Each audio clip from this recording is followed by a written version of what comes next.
Nigel Farage's Brexit party has risen in the polls as Boris Johnson struggles to agree a trade deal with the EU. Coupled with the impact of the coronavirus pandemic, Mr. Farage announced this week he will now rebrand the Brexit party to fight the government's coronavirus response. The Brexit party leader has been a staunch critic of Mr. Johnson's handling of the pandemic and in an email to supporters claimed the government had dug itself into a hole. Amid Mr. Farage's resurgence into the political spotlight, the Brexit party has risen by 2% in YouGov's latest polling data from November 4-5. Since the 22nd of October, the party has surged by 3% prior to Mr. Farage's new plans for the party, now on 6%. The Brexit party is now just 1% off being the third highest in the country after the Liberal Democrats, who are on 7%. In even worse news for the Prime Minister, the Conservative Party has now dropped to 35% in the polls, falling from 40 on the 22nd of October.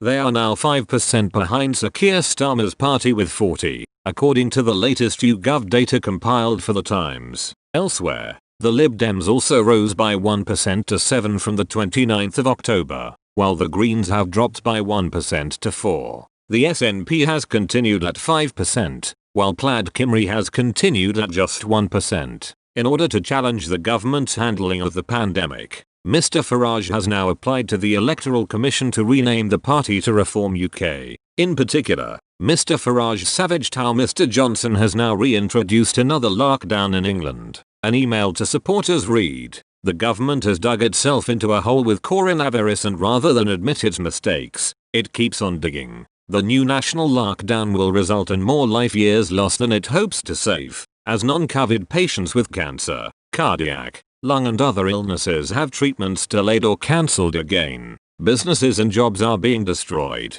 The House of Commons approved a new lockdown on Wednesday after Mr. Johnson outlined his plans over the weekend. Although the legislation passed by 516 votes to 38, Mr. Johnson faced an inter-party rebellion from Conservative MPs, led by the chair of the 1922 committee, Sir Graham Brady and High Wycombe MP, Steve Baker. The rebels expressed their concerns over the economic damage of the new lockdown. A further 18 MPs chose to abstain from the vote and included former Prime Minister Theresa May. In order to stop any further inter-party chaos, the Prime Minister has pledged to end the lockdown on the 2nd of December. If the Prime Minister does extend the deadline, he could face a 100 MP rebellion from within his own party, one MP has claimed. Richard Drax, MP for South Dorset, who was one of the 55 who either defied Mr. Johnson or decided to abstain in the vote, said that many could vote against any further extension. Speaking on the Chopper Politics podcast,